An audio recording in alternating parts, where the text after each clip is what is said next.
ਅੱਜ ਆਪਾਂ ਬਣਾ ਰਹੇ ਹਾਂ ਘਿਓ। ਘਿਓ ਉਹ ਵੀ ਮਲਾਈ ਤੋਂ, ਘਰ ਦੀ ਜਿਹੜੀ ਮਲਾਈ ਜੁੜੀ ਹੁੰਦੀ ਆ ਉਹ ਤੋਂ।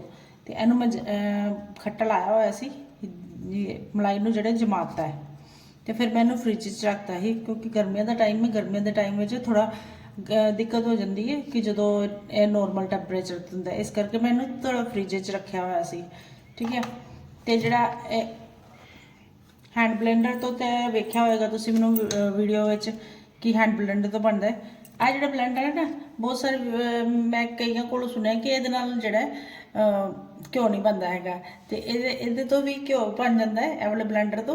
ते इहदा घ्यो किवें बनेगा वो वेखदे रहो तुसीं वीडियो सारी।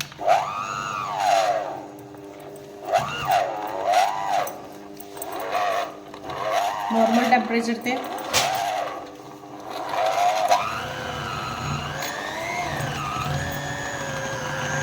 जो आप इन्हू जमा लेंगे ना, तो फ्रीजर रख लेंगे। मैं फ्रीजर रखे ही, फ्रीजर पहले फ्रीजर रखे ही, फिर फ्रीजर रख लिया। तो जो घ्यो बहुत जल्दी निकल आता है जो आप फ्रीजर रख देने ना। हम देख सकते हो मैं थोड़े जे बिच पानी ऐड कराँगी।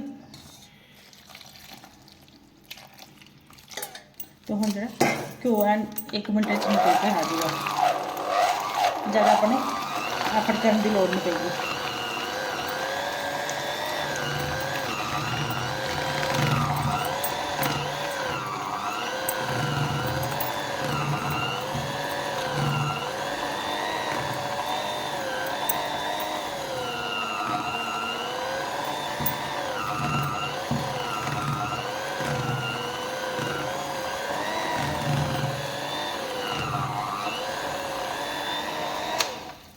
ਹੁਣ ਇੱਥੇ मैं पानी होर ऐड करांगी।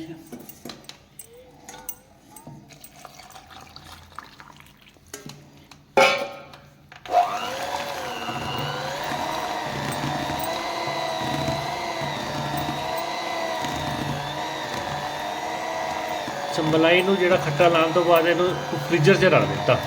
ਫ੍ਰੀਜ਼ਰ 'ਚ ਰੱਖ ਦਿੱਤਾ ਤਾਂ ਕਿ ਜਿਹੜੇ ਘਿਓ ਬਣਾਉਣੇ ਸਾਨੂੰ ਜ਼ਿਆਦਾ ਦਿੱਕਤ ਨਾ ਆਏ, ਕਿਉਂਕਿ ਜਿਹੜਾ ਗਰਮੀਆਂ ਹੁੰਦੀਆਂ ਨਾ, ਗਰਮੀਆਂ ਵਿੱਚ ਕੀ ਹੁੰਦਾ ਕਿ ਆਪਾਂ ਨੂੰ ਠੰਡੇ ਪਾਣੀ ਦੀ ਲੋੜ ਪੈਂਦੀ ਹੈ। ਤੇ ਇਹਦੇ ਵਿੱਚ ਠੰਡੇ ਪਾਣੀ ਦੀ ਲੋੜ ਨਾ ਪਵੇ, ਇਸ ਕਰਕੇ ਮੈਂ ਫ੍ਰੀਜ਼ਰ 'ਚ ਰੱਖਦਾ ਹਾਂ। ਇਹ ਦੇਖੋ ਹੁਣ ਜਿਹੜੇ ਨਾ ਪਾਣੀ ਵੱਖਰਾ ਹੋ ਜਾਏਗਾ ਤੇ ਜਿਹੜਾ ਮੱਖਣ ਵੱਖਰਾ ਹੋ ਜਾਏਗਾ।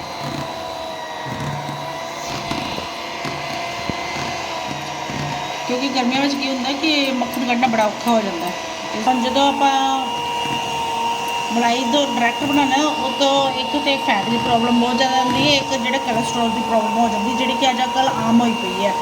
जे आप बाजार का घ्यो खाने वो भी काफ़ी रिस्की पै जाता है। तो जे आप घर वाला बना के डायरैक्ट खाने वो भी आपको जो 36 बीमारियां लगदियां ने। तो इस करके जो हम जो घ्यो है आप किवें बनाइए, सारे तो मेन क्वेश्चन हो जाता है। मेन क्वेश्चन इसका यही हल है कि जो इनू ना खट्टा लगा लो पहले, यानी जाग लगा लो। बहुत जगह तो जो जामन भी कहा जाता है, जामन लगा लो इनू। तो फिर उस तो बाद घ्यो बनाओगे ना तो जो घ्यो पूरा हैल्दी होएगा। तो उन्होंने तुम जहाँ मर्जी यूज़ कर सकते, पर डायरैक्ट भी खाओ कोई दिक्कत नहीं हैगी। 1 चम्मच घ्यो सारा मतलब कि डेली रूटीन लैना चाहिए। वो की होंगे एक तो ग्रीस नहीं खत्म होती है गोड्या की, तो जी हैल्थ भी सही रहती है, हार्ट की प्रॉब्लम नहीं होती हैगी। इस करके घर ही दुध तो ही जड़ा अपना बनानी चाहिए मलाई।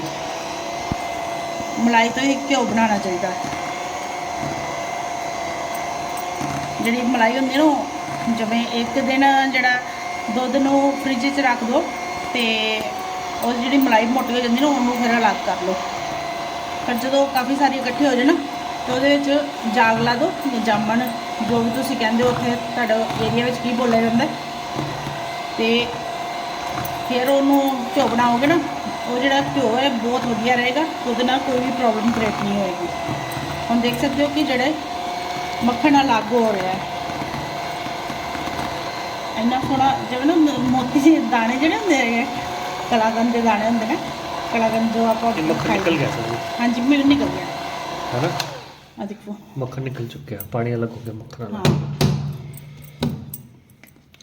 मार ला एक बारी होर मार ला थोड़ा जा, एक बार कर ला थोड़ा जा होर, मैनूं लगदा हुण लस्सी जी वक्री हो गई ना। हैंड ब्लेंडर नाल भी कट सकते हैं, पर हैंड ब्लेंडर नाल इतना वधिया नहीं निकलेगा जिस जो इस तरीके नाल निकलिया। नहीं हैंड ब्लेंडर नाल भी निकल जाएगा, पर वो ये थोड़ा मेहनत ज़्यादा होती है। ਮਿਹਨਤ ਕਰਦੀ ਹੈ। ये तो फटाफट झटपट निकल गया मक्खन बाहर। ਨਾਲੇ ਇਹ ਜੰਮਿਆ ਹੋਇਆ ਸੀ ਨਾ। हम्म, ਹਾਂ ਦੇਖੋ, ਜਦੋਂ ਜਿਹੜਾ ਮੱਖਣ ਨਿਕਲਦੀ ਹੈ ਨਿਸ਼ਾਨੀ ਹੁੰਦੀ ਹੈ ਕਿ ਜਦੋਂ ਮੱਖਣ ਬਣ ਜਾਏਗਾ ਨਾ ਉਹ ਹੱਥ ਨੂੰ ਨਹੀਂ ਚੁੱਕੇਗਾ। ਦੇਖੋ ਇਸ ਟਾਈਮ ਮੇਰੇ ਹੱਥ ਨੂੰ ਨਹੀਂ ਚੁੱਕੇਗਾ। ਤੇ ਹੁਣ ਜਿਹੜਾ ਮੱਖਣ ਜਿਹੜਾ ਲੱਗਾ ਨਾ ਇਹਨੂੰ ਮੈਂ ਕੱਢ ਲਾਂਗੀ ਇਹਦੇ ਵਿੱਚ।